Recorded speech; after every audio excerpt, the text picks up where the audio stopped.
Dari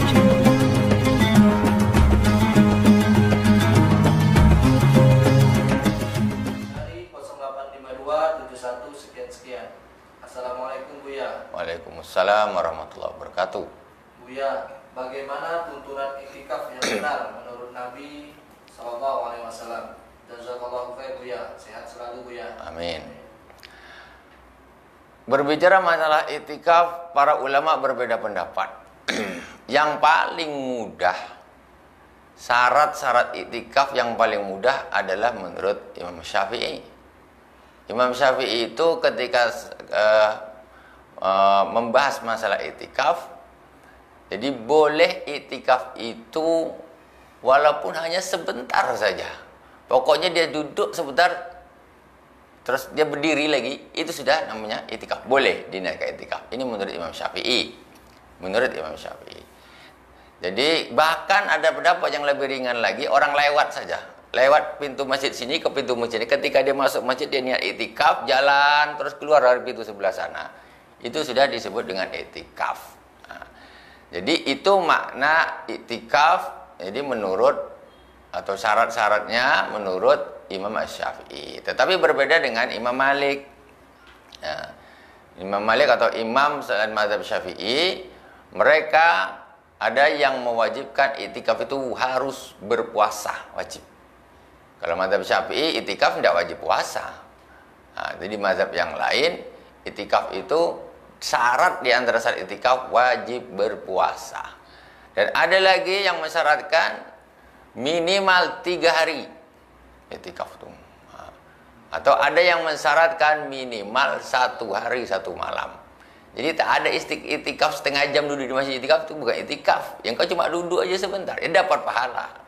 Dapat pahala. Tetapi makna iktikaf sebagaimana yang dilakukan oleh Rasulullah SAW dan para sahabat, begitu memang duduk di masjid betulan, duduk di masjid 1 hari 1 malam, 2 hari 2 malam, 3 hari 3 malam.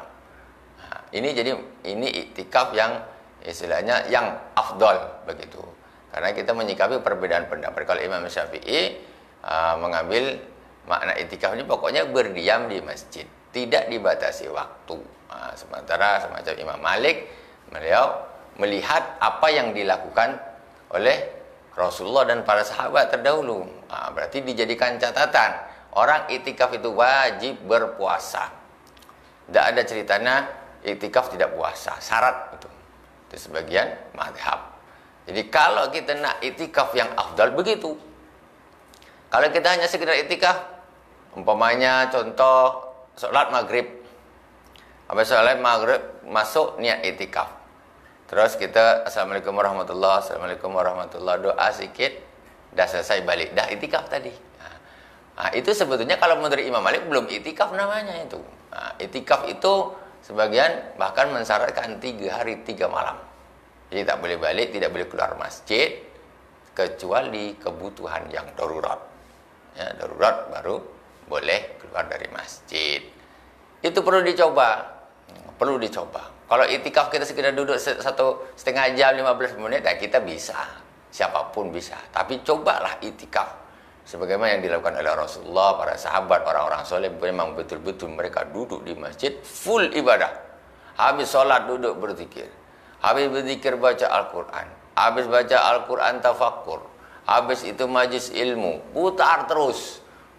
Waktu makan dia makan, tapi tidak duduk di warung atau di kedai kopi, tidak ada. Jadi itulah iktikaf. Jadi kita itu betul-betul 1 hari 1 malam itu. Kalau kita iktikaf 1 hari 1 malam berarti 24 jam kita di masjid.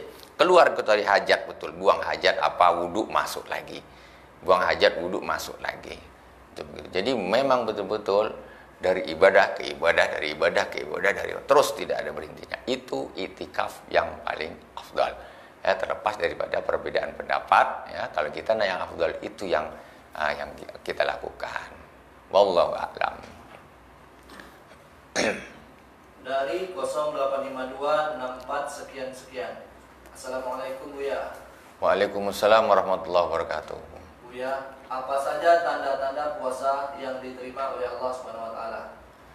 Kata Al-Imam Al-Khalifah Umar bin Abdul Aziz Kata beliau, tanda-tanda ibadah itu diterima oleh Allah Subhanahu wa taala yaitu ketika selesai melakukan ibadah tersebut, maka keadaan, sikap itu lebih bagus daripada sebelumnya. Nanti tengok setelah masuk bulan Syawal tuh macam mana keadaannya, kesolehannya macam mana.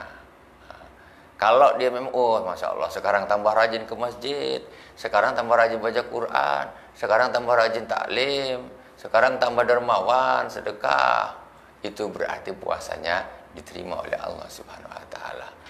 Tapi kalau sebaliknya, habis masuk Syawal tambah menyanyah kemana-mana, biasanya taklim tak pergi taklim, biasanya tak suka poya-poya di poya-poya, biasanya tak ada pacaran jadi nyari anak gadis orang dan lain sebagainya, itu namanya puasanya tidak diterima oleh Allah Subhanahu wa taala. Wallahu a'lam.